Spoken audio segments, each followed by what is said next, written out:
नमस्कार, मैं हूं मोहित कुमार साहू और आप देख रहे हैं टीवी 24। टीवी 24 का खास कार्यक्रम सीधी बात माननी के साथ में तमाम दर्शकों का बहुत बहुत स्वागत है। इस खास कार्यक्रम में आज हमसे सीधे रूबरू होंगे गुरु खुशवंत साहिब। आरंग से विधायक हैं और नए मंत्री बने हैं, कैबिनेट मंत्री का दर्जा है। और मैं मंत्री के विषय में बता दूं, इनको तकनीकी शिक्षा, रोजगार, कौशल विकास और अनुसूचित जाति मंत्री बनाया गया है। पूछेंगे जनता से और रोजगार से और बेरोजगारी की जो समस्या है उससे संबंधित तमाम प्रश्न। खुशवंत जी, टीवी 24 में आपका बहुत बहुत स्वागत है। बहुत धन्यवाद। लगभग अब तो सरकार को 2 साल हो गए हैं। इन 2 सालों में आपने क्या देखा, क्या पाया कि सरकार इन 2 सालों में कितना की है आपके विभाग से संबंधित? ये सबसे पहले तो आज छत्तीसगढ़ में माननीय मुख्यमंत्री विष्णुदेव साय जी की सरकार को, भारतीय जनता पार्टी की सरकार को 2 वर्ष पूर्ण हो रहे हैं। मैं उसकी आप सभी पूरे प्रदेशवासियों को आपके मीडिया के माध्यम से मैं बहुत बधाई देता हूं, शुभकामना देता हूं और गर्व के साथ कहता हूं कि जो चुनाव में जितने वादे किए थे, जिसको हमने मोदी की गारंटी का नाम दिया था, आज उसको माननीय मुख्यमंत्री जी ने अक्षरशः पूरा करने का काम किया है। और आज इस गारंटी पूरा होने के माध्यम से आज छत्तीसगढ़ की जनता खुशहाल है। छत्तीसगढ़ प्रदेश उन्नत विकास की ओर आगे बढ़ रहा है और ये हम कह सकते हैं कि हमारे यशस्वी प्रधानमंत्री नरेंद्र मोदी जी की जो विज़न है 2047, उसके अनुरूप हमारा प्रदेश माननीय मुख्यमंत्री जी के नेतृत्व में काम कर रहा है और निश्चित ही आने वाले समय में विकसित प्रदेश बनकर ये हमारा प्रदेश उभरेगा।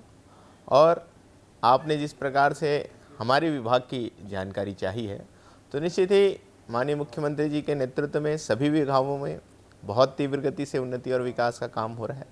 और जो हमारे विभाग, जो माननीय मुख्यमंत्री जी ने जो जिम्मेदारी दी है, हमारा टेक्निकल एजुकेशन है, स्किल डेवलपमेंट है, एससी डेवलपमेंट है, एम्प्लॉयमेंट है, इन सब में भी लगातार अनेक कार्यक्रम हम लगातार कर रहे हैं। हम चाहते हैं एम्प्लॉयमेंट के माध्यम से युवाओं का जो भविष्य है वो सुरक्षित हो और हमारे यशस्वी प्रधानमंत्री नरेंद्र मोदी जी का विशेष फोकस युवाओं के ऊपर रहता है और स्किल्ड के लिए विशेष फोकस रहता है। और वो चाहते हैं कि हमारे जो बच्चे, हमारे युवा साथी हैं, वो जॉब मांगने वाले ना बने, जॉब देने वाले बने। इस हिसाब से हमारे छत्तीसगढ़ में माननीय मुख्यमंत्री विष्णुदेव साय जी के नेतृत्व में हम प्रशिक्षण का ITIs जो हमारे कॉलेज हैं उसके माध्यम से हम प्रशिक्षण का काम कर रहे हैं। स्किल उनको देने का काम हम लोग कर रहे हैं। स्कूल से ही हम लोग इसका प्रारंभ करते हैं। स्कूलों में हम करियर मार्गदर्शन का हम लोग आयोजन करते हैं, जिसमें उनको बच्चों को करियर आगे कैसे बनाना है, कैसे उनको करियर को डेवलप करना है, उसके बारे में जानकारी देने का काम करते हैं। साथ ही हमारे एम्प्लॉयमेंट में हम ये भी प्रयास करते हैं कि जो हम रोज़गार मेला लगाते हैं, रोज़गार कैंप लगाते हैं, तो निश्चित ही उससे पहले हम अपने बच्चों को तैयार करें। तो उसके लिए भी हम लोग प्रयास करते हैं। हमने बहुत सारे MOUs किए हैं, जैसे नंदी फाउंडेशन हमने जैसे MOU किया, जिसमें सॉफ्ट स्किल्स हम उनको सिखाते हैं, उनके रिज्यूम उनको बनाना हम सिखाते हैं, इंटरव्यू कैसे उनको देना है उसके लिए हम लोग उनको स्किल करने का काम करते हैं। ऐसे विभिन्न प्रकार के हम काम करते हैं, जिसके माध्यम से युवा लोग अपने रोजगार के लिए, वो जो आर्थिक स्वावलंबन की ओर वो आगे बढ़ सके, इसके लिए हम लगातार काम कर रहे हैं। और रोजगार मेला लगातार हर जिला में हो रहा है, जिसके माध्यम से युवाओं को रोजगार आज कहीं ना कहीं मिल रहा है। मंत्री जी, एक मेरा प्रश्न ये है कि अगर छत्तीसगढ़ में कौशल विकास सफल है तो फिर प्रशिक्षित जो युवा है आज भी बेरोजगारी की कतार में क्यों खड़े हुए हैं? देखिए, ये सतत प्रक्रिया है, लगातार ये बढ़ते रहती है। बच्चे स्किल्ड होते हैं, वो कोई उद्योग लगा लेता है, कोई काम करने प्रारंभ कर देता है, कोई किसी फैक्ट्रीज, कोई कंपनी में चले जाता है और प्रतिदिन ये डायनेमिक है, लगातार बढ़ते रहती है। युवा इसमें रजिस्ट्रेशन करते रहते हैं और दूसरे जॉब में जाते रहते हैं, तो ये कंटिन्यू बढ़ता रहता है, कंटिन्यू प्रोसेस है। इसमें हम लोग कंटिन्यू प्रयास कर रहे हैं। क्या है कि पिछले 5 साल हम लोग देखते हैं, कांग्रेस पार्टी की जो सरकार यहाँ रही, पिछले 5 साल में एक भी स्किल डेवलपमेंट का कार्यक्रम नहीं हुआ, स्किल का कोई आयोजन नहीं हुआ, कभी बच्चों को स्किल्ड करने का प्रयास कभी नहीं किया गया। आप पिछले बार का बजट भी देखेंगे, पिछले बार का उन लोग का कार्यकाल देखेंगे, तो किसी प्रकार का कोई प्रयोजन नहीं दिखाई देता। लेकिन जब से छत्तीसगढ़ में माननीय मुख्यमंत्री विष्णुदेव साय जी की सरकार ही है, विशेष फोकस स्किल डेवलपमेंट में किया जा रहा है और स्किल्ड हमारे बच्चों को किया जा रहा है। और आप देखेंगे भी विभिन्न जिला में हमारा रोजगार मेला भी लग रहा है, रोजगार कैंप भी लग रहे हैं, ITIs में हमारे प्रशिक्षण लगातार चल रहे हैं। और हमने इसमें इम्प्रूवमेंट लाया है कि जो रिक्वायरमेंट छत्तीसगढ़ के युवाओं को है, जो फैक्ट्रीज कंपनी की जो रिक्वायरमेंट आती, जो वैकेंसीज आती, जो वो लोग चाहते हैं कि वो ये ट्रेड्स में सीखें बच्चे, ताकि हम उनको अपने यहाँ उसको कहीं ना कहीं रिक्रूटमेंट कर सकें, तो वो ट्रेनिंग देने का काम हम लोग कर रहे हैं। मेरा दूसरा प्रश्न ये है कि तकनीकी जो शिक्षा है उसका दावा जमीन पर पिछले 25 सालों में छत्तीसगढ़ में तो फेल नज़र आया है। ITI पॉलिटेक्निक से निकले सैकड़ों छात्रों की बात करें तो उनको उद्योग पूछ ही नहीं रहा है, आज भी बेचारे बेरोजगार हैं वो लोग, ऐसा क्यों? नहीं, देखिए, हमारे जो लाइवलीहुड कॉलेजेस चलते हैं उसमें हमने तो सीधा क्राइटेरिया बना के रखा हुआ है कि जो प्रशिक्षण हम कर रहे हैं बच्चे लाइवलीहुड कॉलेज में, उनको 70% लोगों को तो उनको कहीं ना कहीं जॉब प्लेस कराना ही पड़ेगा, तब उनके जो बाकी जो पेमेंट है हम उनको करते हैं। तो 3 महीने तक हम वॉच करते हैं कि वो वहाँ पर उनका जॉब लगा कि नहीं लगा, वो उनको कुछ काम मिला कि नहीं मिला, वो वॉच करते हैं, उसके बाद ही हम लोग उनका पेमेंट करते हैं। तो ये हम लोग विभाग की तरफ से पूरा ध्यान रख रहे हैं ताकि हमारे युवाओं का भविष्य सुरक्षित हो, उनको जॉब्स मिले, आर्थिक स्वावलंबन की ओर आगे बढ़ सके, इसके लिए लगातार अपन प्रयास कर रहे हैं। तो निश्चित ही और इसमें तीव्रता लाने की आवश्यकता है, जो हम लोग लगातार प्रयास कर रहे हैं। आने वाले भविष्य में हम लोग नए टेक्नोलॉजीज़ के लिए भी आगे बढ़ रहे हैं। हम चाहते हैं कि हमारे बच्चे रोबोटिक्स सीखे, हमारे बच्चे और भी जो टेक्नोलॉजीज़ हैं नई AI से रिलेटेड है, ये सारे ड्रोन टेक्नोलॉजीज़ हैं, ये सारी चीज़ें हैं, तो वो भी ट्रेड्स हम आने वाले भविष्य में लाने वाले हैं। और आपको मालूम है हमारे यशस्वी प्रधानमंत्री नरेंद्र मोदी जी ने PM सेतु योजना प्रारंभ की है, जिसमें 60,000 करोड़ रुपए का उन्होंने प्रावधान किया है। तो निश्चित ही वो उसमें से हमारे भी बहुत सारे ITIs को सिलेक्ट किया जाएगा, जिसमें वो फंड मिलेगा और हाईली टेक्नोलॉजी से लैस हमारे ITIs होंगे, जिसमें युवा टेक्नोलॉजी को भी सीखेंगे और बहुत अच्छे से प्रशिक्षण वो वहाँ से ग्रहण करेंगे और आगे बढ़ पाएंगे। योजनाएं तो निश्चित रूप से बनाती है, पर धरातल पे उतरते उतरते चीज़ें लगभग क्षीण हो जाती है। और विकास अगर बात करें तो क्या विकास जो कौशल योजनाएं हैं, कौशल विकास जो योजनाएं हैं रोजगार के लिए तो है ही है, लेकिन ये अक्सर हम देखते हैं कि ये आंकड़े जो हैं फाइलों तक सीमित रह जाती है। तो इस पर हम मूर्त रूप दें इसको, या आगे बढ़े, या इसको बेहतर और प्रोजेक्टेशन कर सके, बेरोजगार जो हट सके, या बेरोजगार हैं उनको रोजगार मिल सके, इसके लिए हम कुछ विशेष प्रावधान क्यों नहीं करते? और पिछले 5 साल कोई भी आयोजन नहीं हुआ, पिछले 5 साल किसी प्रकार का युवाओं के स्किल में ध्यान नहीं दिया गया, जिसके फलस्वरूप ये जो आंकड़े आपको दिखाई देते हैं वो दिखाई दे रहे हैं हम सबको। हमारी सरकार जब से आई है हमने हर चीज़ों को ऑनलाइन करने का प्रयास किया है और ज़्यादा से ज़्यादा चीज़ें बच्चों के पास घर बैठे पहुंच सके, इसके लिए हमने प्रयास किया। जैसे हमने जो रोजगार पोर्टल होता है उसको रोजगार पोर्टल हमने किया, क्योंकि पहले बच्चे क्या करते थे, इसमें रजिस्ट्रेशन के लिए रोजगार कार्यालय के चक्कर काटते थे, लेकिन हमने उसको रोजगार किया, रोजगार पोर्टल हमने बनाया ताकि वो घर बैठे उसमें रजिस्ट्रेशन कर सके। फिर हमने रोजगार ऐप भी बनाया, और उसमें हमने सारी सुविधाएं दी कि बच्चे उसमें अपना मोबाइल से वो खुद एक तो ऐप को ओपन कर पाएंगे, साथ ही साथ उसमें अपनी वो क्वालिफिकेशन, अपनी रिक्वायरमेंट सारी चीज़ें डालेंगे। इसके साथ साथ हमने कंपनीज़, फैक्ट्रीज़ को भी इन्वॉल्व किया ताकि उनकी वैकेंसीज़ की जानकारी भी उस रोजगार ऐप में मिले, साथ ही साथ हमारे गवर्नमेंट्स की भी जो वैकेंसीज है उसकी भी जानकारी मिले, ताकि बच्चे आपस में इसकी जानकारी लें और जानकारी लेकर डायरेक्ट इंटरव्यू के लिए जा सकें, वहाँ जिस रिक्वायरमेंट की आवश्यकता है उसके लिए जा सकें, और साथ ही समय समय के अनुसार उनकी जो क्वालिफिकेशंस चेंज होती है उसको भी वो कहीं ना कहीं उसमें बदल सकते हैं और फिर से डाल सकते हैं। इसकी सारी सुविधाएं हमने कराई है, तो निश्चित है इसका रिजल्ट आपको देखना आने वाले समय में बहुत जल्द दिखेगा और बच्चों को बहुत आर्थिक स्वावलंबन की ओर आगे बढ़ने का अवसर मिलेगा। जी मैं एक चीज़ आपसे भी पूछना चाहूँगा, चूँकि आप अनुसूचित जाति मंत्री भी हैं, तो अनुसूचित जाति वर्ग के युवाओं के लिए विशेष योजनाएं भी हैं, लेकिन नौकरी में उनका प्रतिनिधित्व क्यों नहीं बढ़ पा रहा है?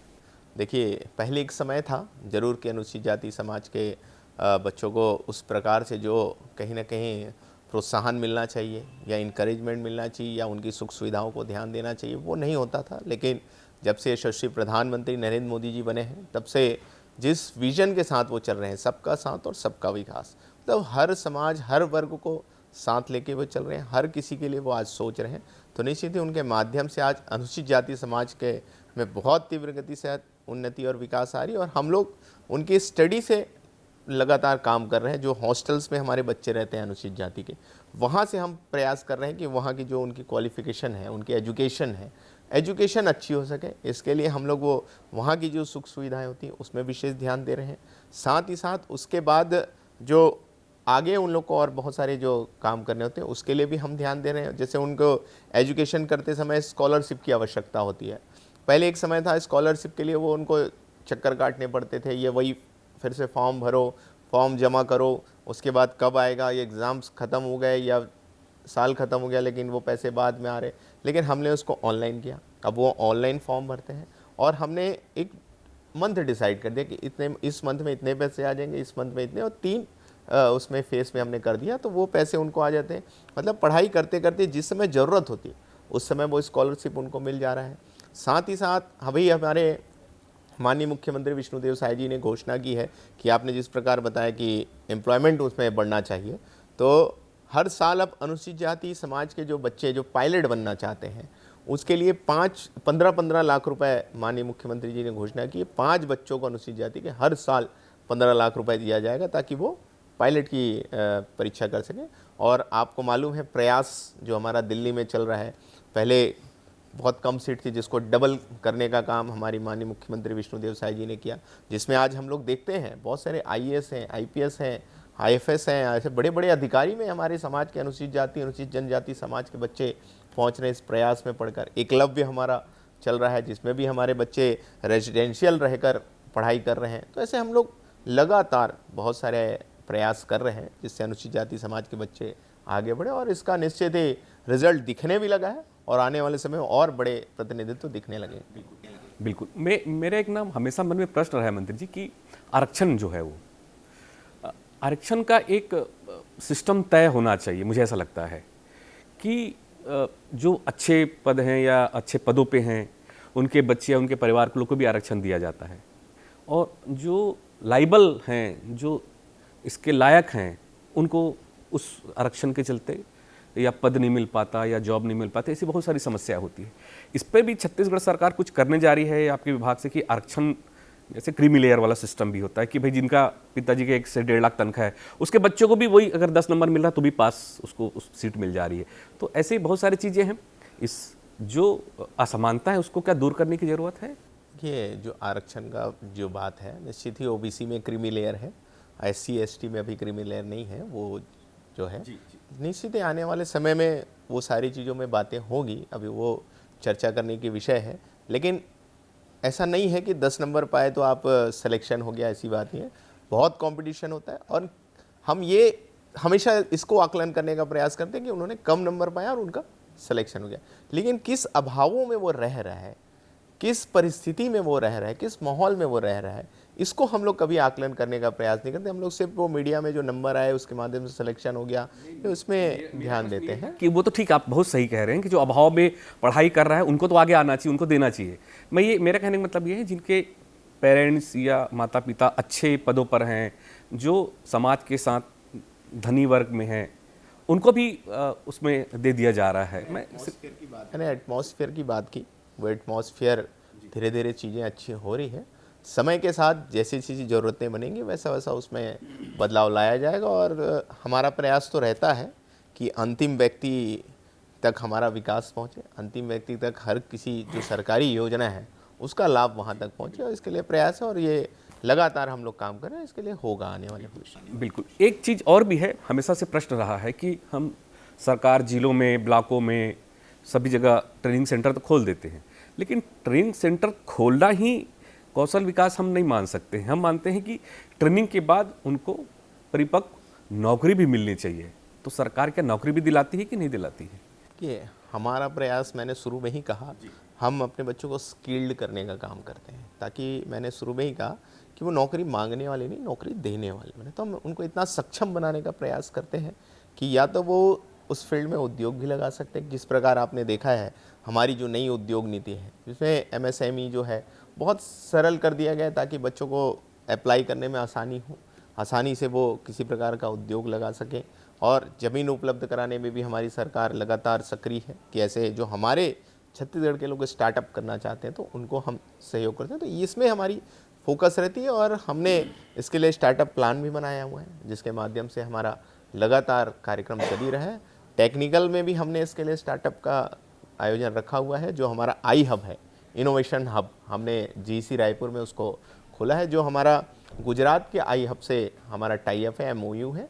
और उसके माध्यम से हम हमारे बच्चों का जो प्लान है, जो उनकी न्यू आइडियाज़ है, नवाचार है, नई सोच है, एक्स फैक्टर उनके अंदर में जो टैलेंट है वो उस मंच पे आता है। हमने बढ़िया लैब बनाया है जिसमें वो सारी चीज़ों को लाते हैं, उसमें से हम प्रोजेक्ट सेलेक्ट करते हैं, फिर जो करने लायक होता है उसमें उसको हम प्रोत्साहन राशि के रूप में हम लोग उनको सहयोग भी करते हैं। इसके लिए हमने 5 करोड़ रुपए का प्रावधान किया हुआ है।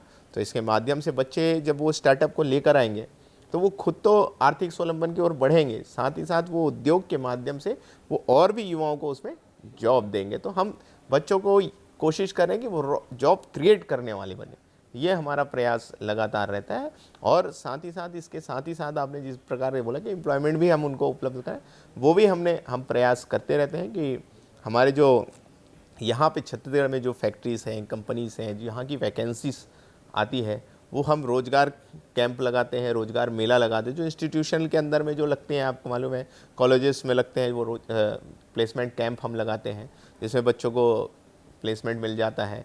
फिर हम जिला स्तर में रोज़गार मेला लगाते हैं जिसमें सारी कंपनीज, फैक्ट्रीज़ को और बाहर के भी लोगों को भी हम इनवाइट करते हैं। वो वैकेंसीज़ की जानकारी बच्चों को देते हैं, उनके एजुकेशन के अनुसार से रहती है। फिर वहीं पे ऑन द स्पॉट उनका इंटरव्यू भी हो जाता है, ऑन द स्पॉट उनके सारी चीज़ों की बातें हो जाती है और ऑन द स्पॉट उनको ऑफ़र लेटर भी मिल जाता है। तो ये सभी प्रकार का प्रयास हम कर रहे हैं जिससे बच्चों को ज़्यादा से ज़्यादा उनकी सुख सुविधाओं को अपन ध्यान दे सकें। प्रदेश अधिकांश तो उद्योगों में है। अधिकांश उद्योगपति से चर्चा हुई तो उनका कहना है कि उद्योग में जो निजी उद्योग हैं, खासकर मेन पावर नहीं मिल पाता, तो फिर जो सरकारी ट्रेनिंग दे रहे हैं उनको या प्रशिक्षण दे रहे हैं, तो आखिर वो किस काम की है? अगर वो बड़े बड़े उद्योग बोल रहे हैं तो हमारे पास स्किल्ड है ही नहीं मैन पावर, फिर छत्तीसगढ़ सरकार किस बेस पे और कैसे, क्या पावर दे रही, मतलब क्या प्रशिक्षण दे रही फिर उनको? हमने बताया आपको कि पहले जो ITIs में जो प्रशिक्षण चल रहा था वो नॉर्मल बहुत सारे जो टेक्नीशियन होते हैं, फिटर के होते हैं, इलेक्ट्रीशियंस होते हैं, ये सारे लोगों का कहीं ना कहीं रिक्रूटमेंट हो ही रहा था, इन लोग को एम्प्लॉयमेंट मिल रहा था। हमने अभी जो हमारी छत्तीसगढ़ की में माननीय मुख्यमंत्री विष्णुदेव साय जी की सरकार आने के बाद मैंने शुरू में ही कहा कि अब हम फैक्ट्रीज से चर्चा कर रहे हैं, उनके रिक्वायरमेंट जान रहे हैं, उनको किस प्रकार के बच्चे चाहिए हम ये जान रहे हैं।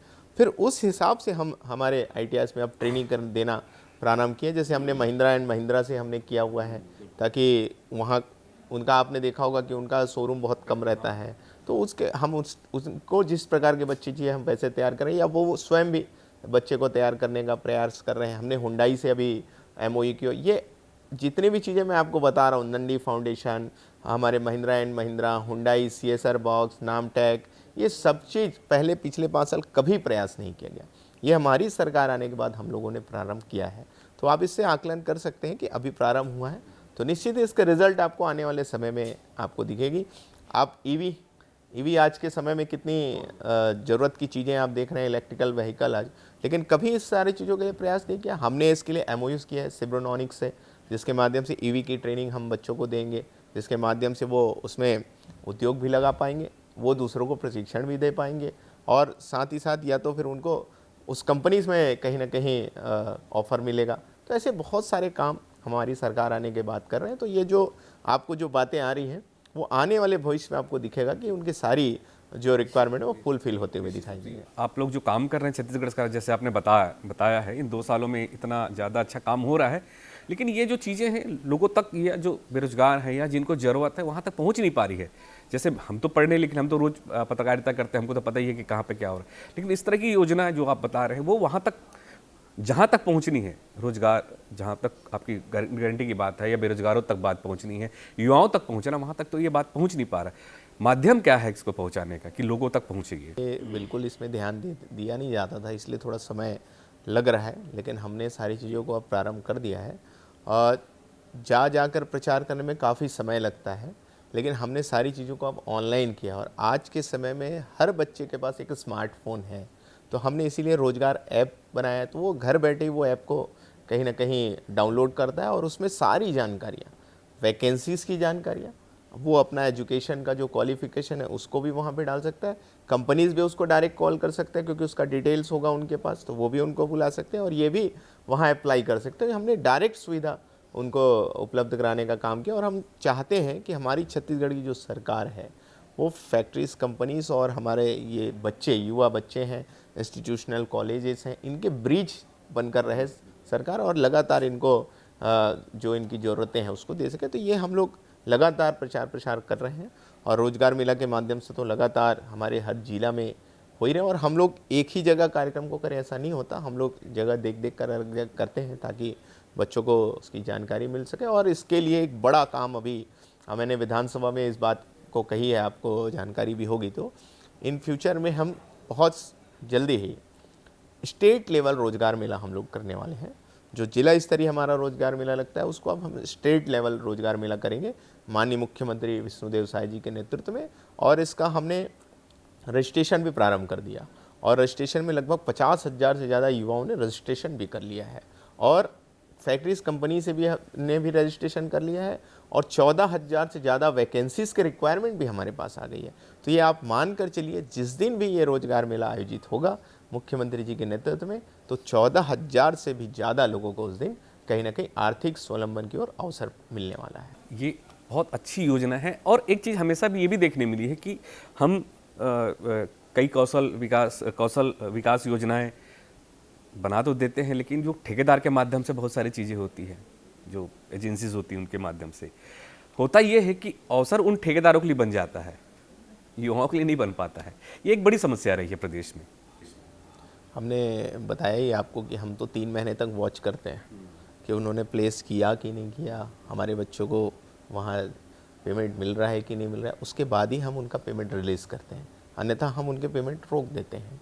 और हमने अपने ITS में सारी चीज़ों को इलेक्ट्रॉनिक या टेक्नोलॉजी से लैस किया। हमारे जो वहाँ के प्रशिक्षण देते हैं जो हमारे टीचर्स, उनको थंब भी लगाना पड़ेगा, फेस उनका वो जो वो होता है वो भी होगा अटेंडेंस के लिए। तो ऐसे हमने टेक्नोलॉजी बढ़ाई है ताकि इस प्रकार की जो समस्या आ रही है वो ना आए, क्योंकि हमारी जो छत्तीसगढ़ की सरकार है माननीय मुख्यमंत्री विष्णुदेव साय जी के जीरो टॉलरेंस पे बिलीव करती है, बिना भ्रष्टाचार के, भ्रष्टाचार मुक्त प्रदेश हमको अपना बनाना है। तो हम लोग चाहते हैं कि जो भी योजना चल रही है उसकी 100% जो लाभ है हमारे बच्चों को मिले, युवाओं को मिले, क्योंकि हमारे यशस्वी प्रधानमंत्री नरेंद्र मोदी जी की ये सोच है, ये विज़न है। तो इसको हम लोग आगे बढ़ाने का काम करें और निश्चित ही आप विश्वास रखिए इस सारी चीज़ों में, क्योंकि हम खुद युवा हैं और हमने खुद इंजीनियरिंग किया हुआ है, तो हमारी खुद ही सोच है कि हमने जब पढ़ाई करते थे तो हमारे मन में भी आता था कि भाई पढ़ाई करने के बाद जॉब का क्या होगा, जॉब कैसे लगे, क्योंकि हमारे जो फ्रेंड्स हैं उन सब के मन में ये कहीं ना कहीं चिंता बनी रहती थी। तो वो सोच के अनुरूप हम लोग काम कर रहे हैं और पूरा ध्यान दे रहे हैं युवाओं के लिए। और आने वाले समय में अनेक अवसर युवाओं को मिलेंगे जिनसे उनके भविष्य बहुत ही अच्छे से सुरक्षित होंगे। मतलब CM साहब ने आपके साथ मतलब न्याय किया है कि आपको ये रोजगार और कौशल उन्नयन ये सब चीज़ों के लिए आपको मंत्री बनाया, तो निश्चित आप उस चीज़ को आप समझ रहे हैं, उन पीड़ा को समझ रहे हैं। मेरा एक अंतिम प्रश्न आपसे ये है कि सीधा सवाल युवाओं के लिए, जो युवा पूछना चाहता है मुझे ट्रेनिंग नहीं चाहिए, नौकरी चाहिए, क्या सरकार इसका भरोसा दे सकती है? बिल्कुल, सरकार लगातार आप देख रहे हैं कि हमारे जो गवर्नमेंट जॉब्स की वैकेंसीज़ हैं वो लगातार वैकेंसीज निकल रहे हैं, जिसमें लगातार रिक्रूटमेंट हो रहे हैं, एग्ज़ाम कंटिन्यू चल रहे हैं, रिक्रूटमेंट भी कंटिन्यू चल रहे हैं। पिछले 5 साल आपने देखा कि SI की जो भर्ती है कई सालों तक रुके रहे, कभी उसमें डिसीजन नहीं आया। लेकिन हमारी सरकार बनते ही माननीय मुख्यमंत्री जी और माननीय गृह मंत्री जी ने तत्काल उसमें डिसीजन लिया। आज वो SI के जो लोग, आज ट्रेनिंग लगभग कंप्लीट हो गई है, वो उनकी पोस्टिंग होने वाली है। तो ऐसे लगातार हमारे नेतृत्व में, हमारे माननीय मुख्यमंत्री जी के नेतृत्व में प्रदेश के युवाओं को आगे बढ़ाने के लिए काम हो रहे हैं। और हम तो चाहते हैं हमारे बच्चे स्किल्ड हों और ट्रेनिंग आवश्यकता है, क्योंकि हम चाहते हैं कि वो, हम ये नहीं चाहते कि एक युवा को नौकरी मिले, हम चाहते हैं एक युवा ऐसा उद्योग बनाए कि हजारों युवाओं को वो अपने अंदर समाहित करें, उनको हजारों बच्चों को युवा वो नौकरी दे। इसके लिए हम लगातार काम कर रहे हैं। और माननीय मुख्यमंत्री जी, आपने देखा है कि पहला विदेश यात्रा उन्होंने किया जापान का। वहाँ भी जाकर उन्होंने वहाँ के लोगों को भी, उद्योगों को यहाँ पे कहीं ना कहीं इनवाइट किया और उनके लिए भी कुछ लाखों का उन्होंने वहाँ पे MOUs किए। और आज वहाँ के लगातार स्किल के लिए वहाँ से भी हमको रिक्वायरमेंट आ रही है, जिसको हम आने वाले समय में ज़मीनी स्तर में रखने वाले हैं। तो ऐसे अनेक प्रकार के प्रस्ताव माननीय मुख्यमंत्री विष्णुदेव साय जी के नेतृत्व में आपने सुना ही है कि 8 लाख करोड़ से भी ज़्यादा इन्वेस्टमेंट के प्रस्ताव हमको मिल चुके हैं। और सिर्फ प्रस्ताव ही नहीं, कुछ के तो भूमि पूजन भी हो गए। सेमीकंडक्टर चिप, जो आज ये चिप, ये कैमरा चल रहा है चिप से, मोबाइल चल रहा है चिप, लाइट जल रहा है चिप से, बिना चिप के आज के देश में कोई हो नहीं सकता। तो ऐसे चिप का प्रोडक्शन हम हमेशा बाहर से निर्यात करने का काम करते थे, लेकिन अब वो बाहर से आयात करने का काम करते थे। तो वो अब कहीं ना कहीं अब हमारे यहाँ प्रोडक्शन होगा, तो कितनी बड़ी बात है। और जब वो बनेगा यहाँ, जब बन के तैयार होगा, तो हमारे ही युवा युवतियों को वहाँ पे जॉब्स मिलेंगे, वहाँ पे वो कहीं ना कहीं काम करेंगे और प्रदेश को आगे बढ़ाने का। तो ऐसे बड़े बड़े फैक्ट्रीज, कंपनी आ रहे हैं जिसमें अनेक अवसर सभी को मिलने वाले हैं। मैं तो ये चाहूँगा, युवाओं से मैं कहूँगा आपके मीडिया के माध्यम से, कि आप माननीय मुख्यमंत्री विष्णुदेव साय जी के ऊपर भरोसा रखिए, विश्वास रखिए। जिस विश्वास के साथ आपने ये भारतीय जनता पार्टी को चुना है और जिस विश्वास के साथ आपने आज सरकार के साथ आप खड़े, तो लगातार आपके साथ न्याय करने का काम कर रही है। आपने देखा ही है युवाओं के साथ, भविष्य के साथ जो खिलवाड़ हुआ था, PSC घोटाला, उसमें तत्काल सरकार बनते ही कार्रवाई करने का काम किए। जो आप भ्रष्टाचारी थे उनको जेल में डालने का काम किया गया। युवाओं के भविष्य को कहीं ना कहीं दूसरे रास्ते में ले जाकर शराब के नशे में डालने का काम कर रहे थे, उसमें भी कार्रवाई करने का। तो हर प्रकार का युवाओं के साथ हमारी सरकार, माननीय मुख्यमंत्री विष्णुदेव साय जी की सरकार है। आपके लिए अनेक आयोजन, अनेक प्रकार के अवसर हमेशा माननीय मुख्यमंत्री जी के नेतृत्व में होते रहेंगे, जिससे आपका भविष्य सुरक्षित होगा। बिल्कुल।